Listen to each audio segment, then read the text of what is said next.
So what we have here is the central limit theorem, one of the most important theorems in statistics. And what we get to do with this is, instead of now focusing on a z-score for one person, we can now look at a group of people that's part of the population. And this is going to be really great because this opens up a ton of story problems and practical applications that we're going to need for statistics. Now let's go to some underlying assumptions.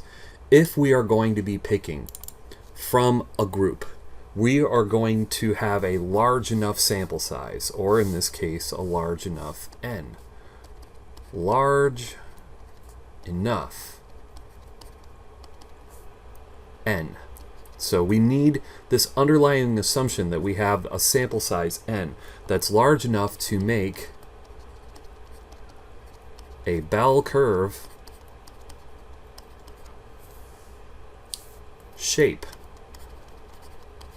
And what's generally accepted in statistics is that if your sample size is greater than or equal to 30, then you're going to be sufficient for having a large enough n to make this work. Or if you don't have a sample size of n that's greater than or equal to 30, you're going to come from a normal distribution.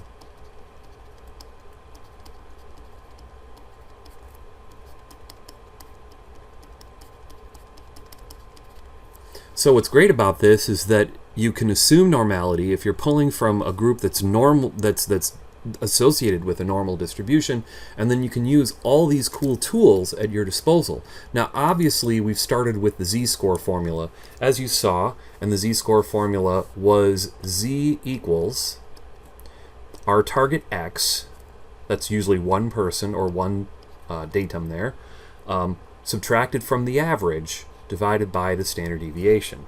So the purpose is to find how far our target x is away from mu. And the units that we're using in this is units of standard deviations. So standard deviation units. I don't really need a comma there. Standard deviation units. So if I say my z-score is 1.52, that means I'm 1.52 standard deviation units away from the average. Also, if my z-score was like negative 0.6, then I'd be 0.6 standard deviations below the average. So the positive and negative indicate above to the right or below to the left. Now, I can then go to my chart and get the percentile and figure out the percentage below it. And then, we have other cool tricks to find out how do we get that percentage above it, or, how we can get between it. But that's really all that we've been doing so far with our wonderful z-score formula. Well, now what we get to do is we get to actually expand that to the central limit theorem formula. And this is going to be for, this is a z-score still, so we're going to be talking about standard deviations away from the norm, except now instead of x, we have x bar. And x bar is a group of people that make another average from there. Whoa, okay. Guess I'm popular. So that was my phone. I wasn't actually playing pinball at this moment. So I'm going to go x bar minus mu, and then I'm going to divide by my standard deviation. Now, I need some extra modifiers on this because what I need is my standard deviation divided by the square root of my sample size. And this is because when I start to talk about a group of x's, I'm going to have some error. Because if you're talking about one person doesn't have any error because it's just looking at that one person. But the more people we get to make an average, that actually changes how much error I can actually have. And that means we have this new denominator called the standard error of the mean. So what I just did in green, I'm going to highlight in red here. Here's the denominator where I have the square root, the standard lowercase sigma, the standard deviation divided by the square root of n. So this is what's new to this formula. The denominator is different, and instead of having x, I have x bar. So let's focus on those two things. In our original z-score, we only had an x, so now we have an x bar. The purpose now is to find how far x bar is away from mu. And again, we have standard deviation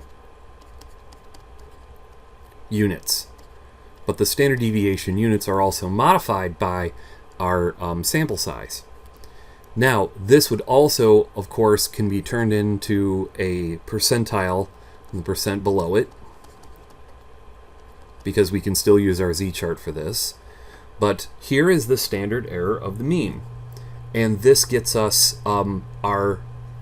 this gets us to be able to use a group, and with this standard error of the mean, you can notice something that's kind of cool.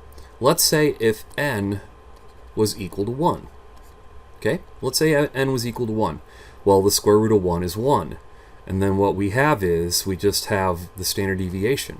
Look up here, that would just give us our z-score formula. So if n is equal to 1, then we have the z-score formula. Pretty straightforward and pretty great, okay? So what I'm about to do is show you two problems telling you the difference between a z-score formula and the central limit formula. Now, I want you to be able to read the problem and figure out which one is which. So you see there's problem 1, it has two parts to it, A and B. One of this is a z-score formula. One of this is a central limit theorem formula. Now it says, suppose a test had an average score of 90 with a standard deviation of 15. All right, so here is my mu, and here's my standard deviation. Okay, so it looks like my x is going to belong to the normal distribution. Now it says find the probability that a student scored below a 95. So this is the probability that x scored below a 95. Okay, now you notice it's x, right? It's just a student. So this means that this is a standard deviation formula. So normal z-score to use here. So we're going to have this part of the normal distribution. Okay, so this is my x, part of the normal distribution, where my standard, where my average is going to be our 90, and my standard deviation is going to be 15. Okay, now if I'm going to use the z-score formula, which is z equals, I'm going to then have my x minus mu divided by the standard deviation. Okay, and that x minus mu is going to be 95 minus 90 divided by 15.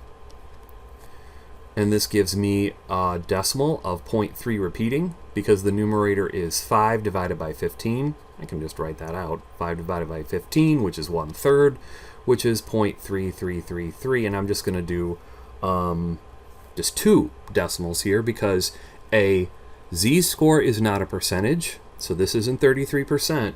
But what I can do is I can go to my chart and now look up 0.33. Now here is my chart. My chart here is at 0.33, which is going to give me, and I again want to highlight that for you here. So it's 0.3 here and 3 here. So this gives me 0.62930. So this means from the table, I'm just going to put a little table thing here. The table is 0.62930. This means that 62.9% is below a 95 on this test. Okay, because that's what we were trying to find. Now it does say above too, so it wants to find out the amount below and the amount above. Well, I can easily find the above by going 1 minus 0.62930, and that will give me a 0.36 707. So that gives me a 37.1% that would be above a 95. So if you are talking about one person, you're going to use the z-score formula. Now, excuse me, I'm thinking ahead here. 2 videos from now, I'm going to show you how to do this exact problem with a trick on the calculator. And so keep these notes out, keep them fresh, because we're going to basically use that trick to save us time on some of our work.